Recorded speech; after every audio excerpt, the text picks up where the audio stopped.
Welcome back, college football fans, to the Touchdown Black and Gold vlog. This is my instant reaction and recap to Iowa's 42-10 victory last night over the Wisconsin Badgers.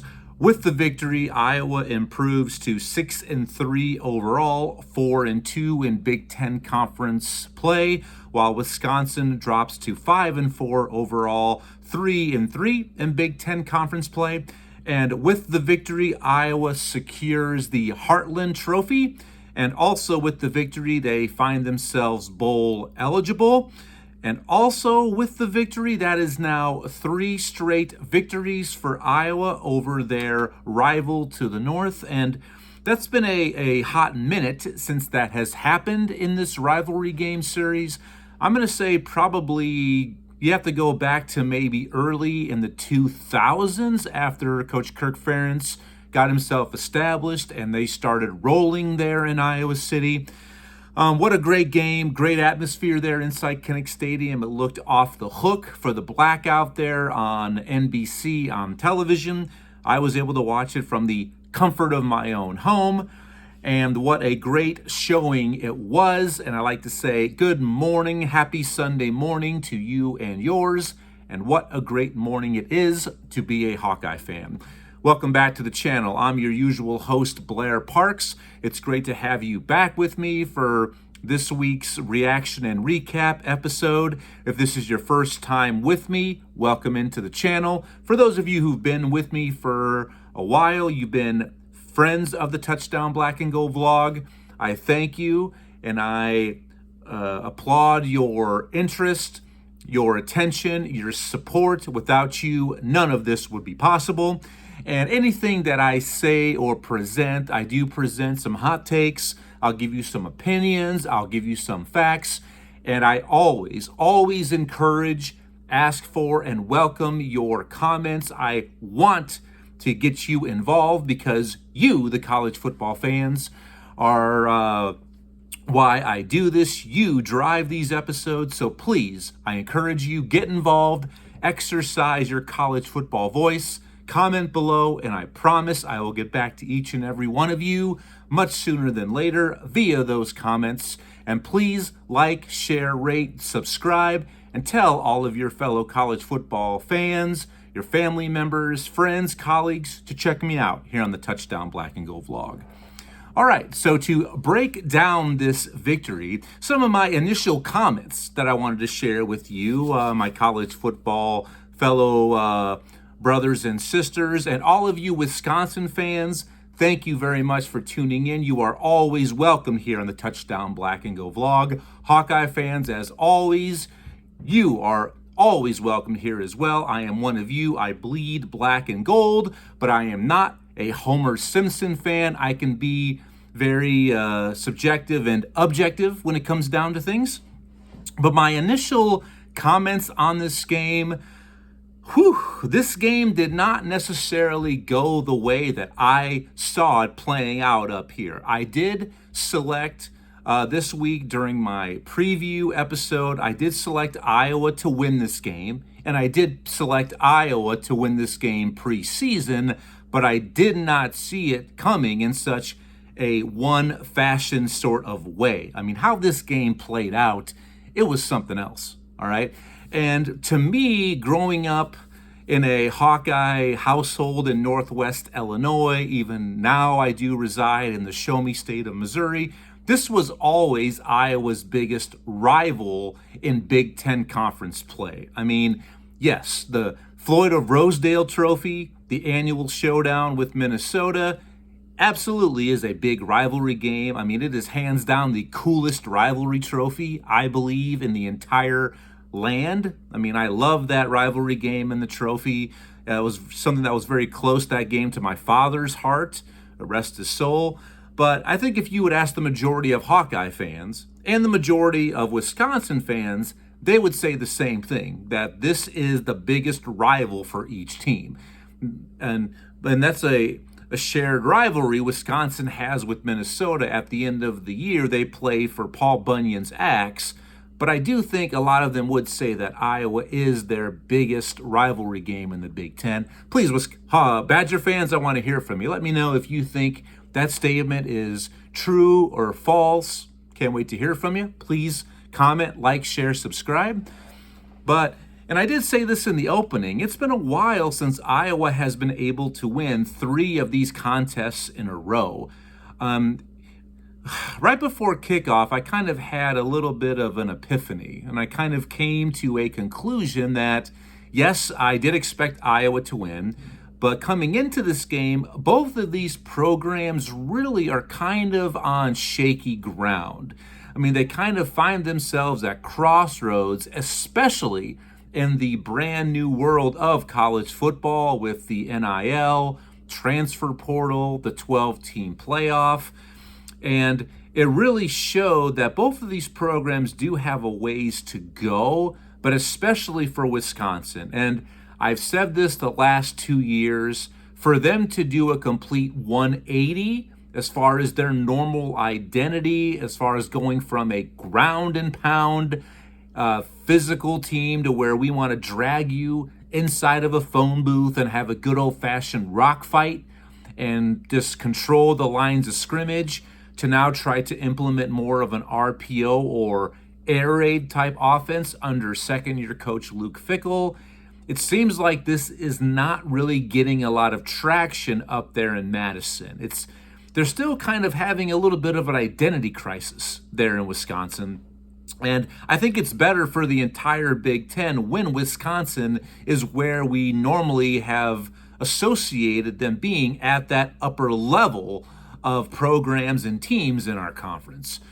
I don't believe that the Wisconsin faithful and the upper echelon there at the university will give up quite yet on Luke Fickell and his staff as they try to reinvent the wheel there at Wisconsin. But I think going into next season, that is going to be kind of a prove-it year. And if they do struggle again to get themselves bowl eligible, which I think Wisconsin will this season, they have 3 games remaining, and I don't see any of those seeing Wisconsin being favored in those matchups, that I think they will absolutely give Luke Fickell one more full season before he is officially on the hot seat. But we've seen time and time again, especially lately, that these fan bases, they call for the ousting of coaches way too early. You have to give them a fair shake. You have to give them a chance to prove what they can do, at least give them 3 years to recruit, bring in a roster and staff that suits their styles, and just implement a culture and an identity. So that's really what is going wrong, in my opinion, with Wisconsin up north. Now, Iowa, I mean, this game was basically over before it even started. I mean, I did think Wisconsin would come in and be a little bit more competitive, but I do believe a lot of the wind was taken out of Wisconsin's sails last week, that primetime matchup on NBC inside Camp Randall against Penn State, to where Wisconsin was up at halftime, but Penn State did come back and kind of flexed like Arnold Schwarzenegger of old in the second half, and was able to get out of Camp Randall with the victory. I just think that really kind of not demoralized Wisconsin, but it definitely was a good old-fashioned kick and punch to the you-know-what. So that's why I think they also came out a little bit flat. I think they put so much into that game, there may not have been a lot left in the tank, or from a mental standpoint as well. I always like to point out my performers of the game, and I'll start with the visiting Badgers.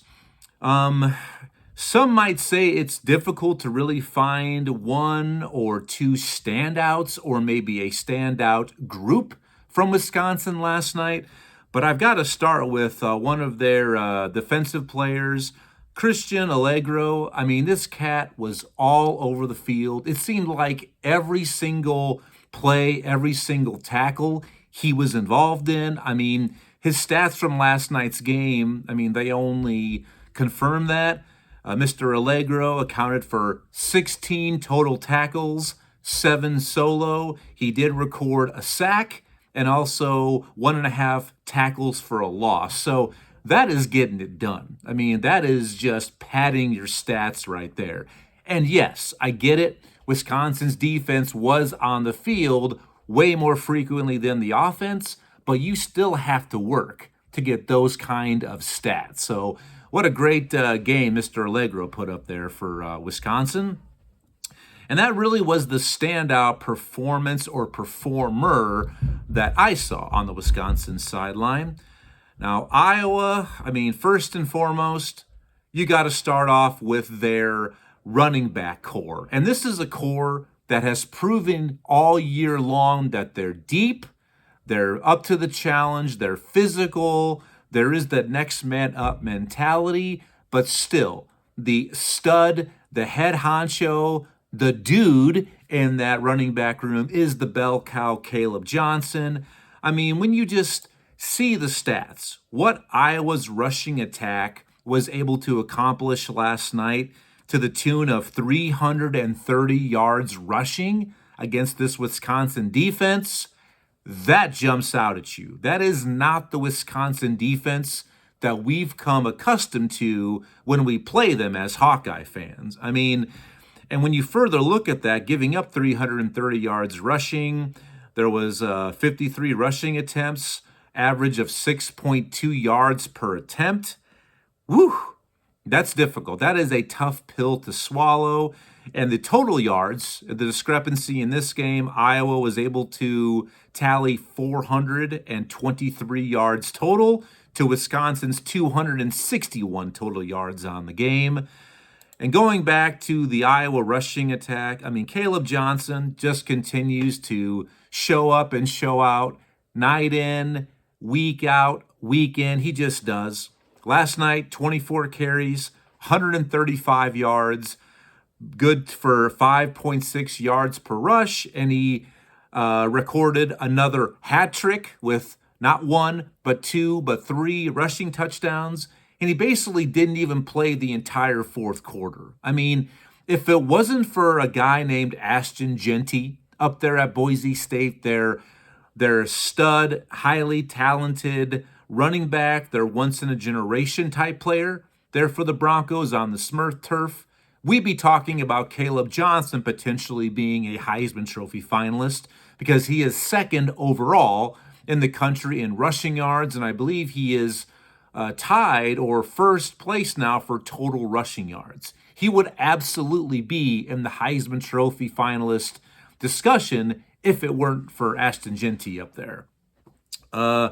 This Wisconsin had absolutely no relief or no way to be able to contain or stop the Iowa rushing attack. And that also, I have to give a gold star to the offensive line. The Iowa O-line this year has proven to be a lot more Iowa-like. The last few seasons definitely has not been up to the standards that we expected Iowa, and that was only compounded worsely, which I don't think that's even an official word, but hey, even worse because our lack of quarterback play with Deacon Hill, and I hate to even mention that name here on air with you, and then Spencer Petras before, to where guys who just weren't mobile with an offensive line that couldn't even protect themselves from anything, all right?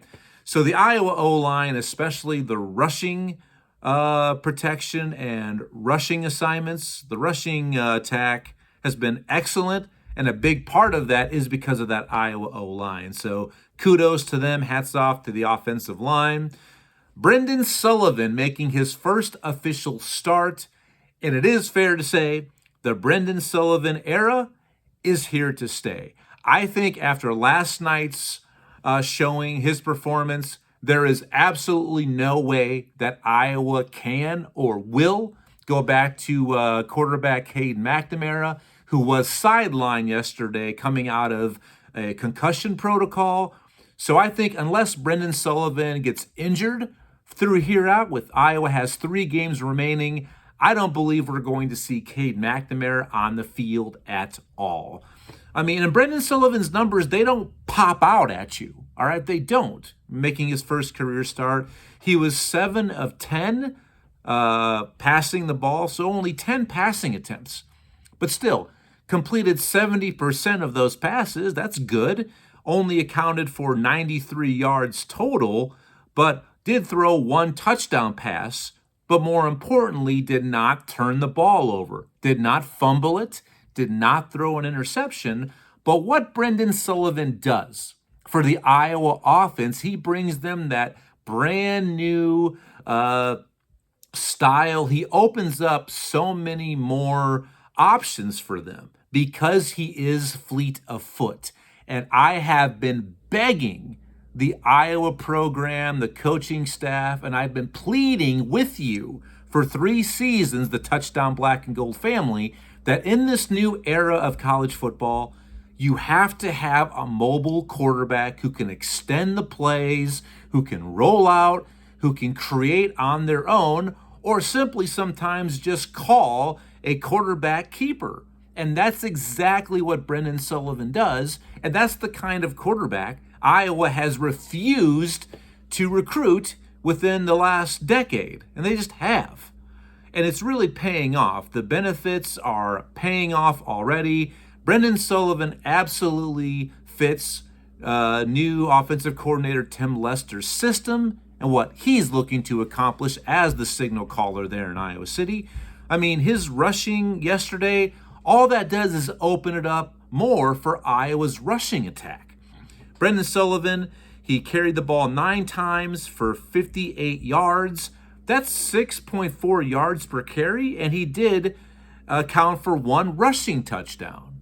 All right, so Brendan Sullivan is the answer moving forward. Now, granted, we don't know how good of a passer he is. I mean, we don't really know if he can throw 30 yards or more down the field in the air. We really haven't seen that yet, but I know that we did not see that from Cade McNamara, so it may not be an upgrade replacing McNamara with Sullivan from a passing perspective.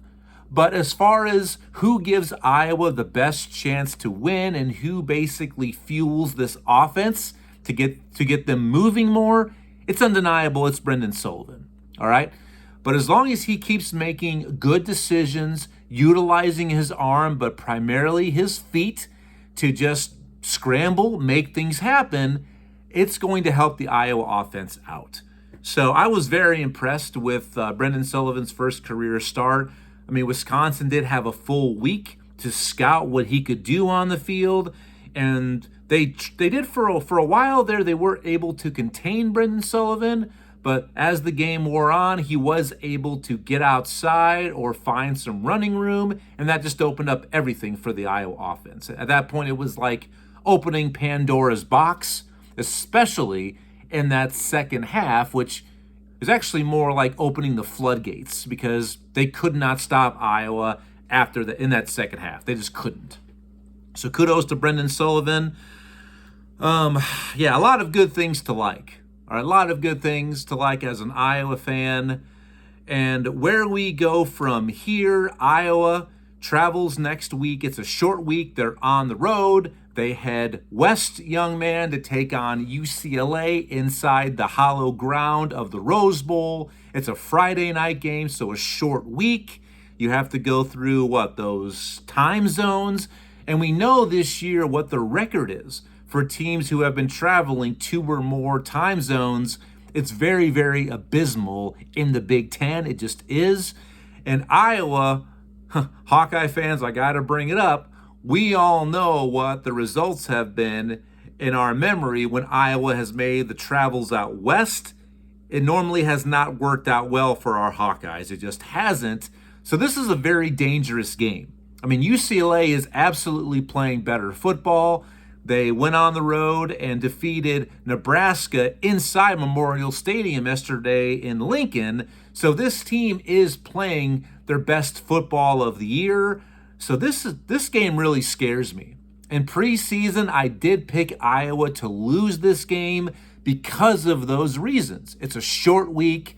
It's been, they haven't had a bye since It was week 5.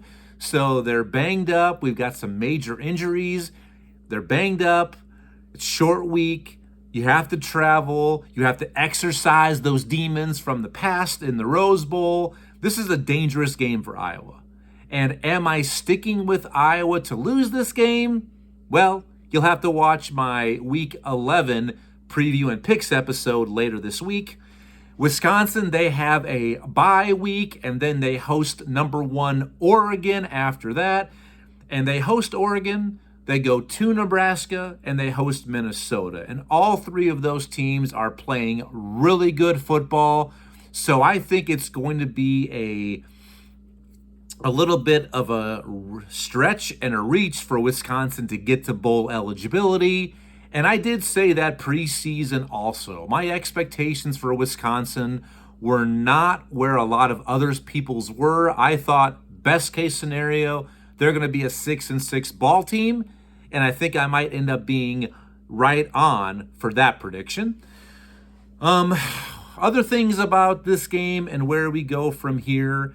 A lot of Hawkeye fans this week have been saying, and I was at the game last week, me and my son and I, we traveled to Iowa City for the homecoming game, and which was one of the most Iowa-like victories that I've ever seen, whether being in person or on television from a defensive standpoint, offense, special teams, and everyone was saying, once Brandon Sullivan went in, yes, his first 3 series were 3 and outs, but after that, how much better the offense looked with the defense and the special teams. How, if Brandon Sullivan would have been the starter from day 1, the season would be so much different. I'm not going to get caught up in a lot of that. I don't like to necessarily think from the standpoint of what if, but it would have been interesting to see that.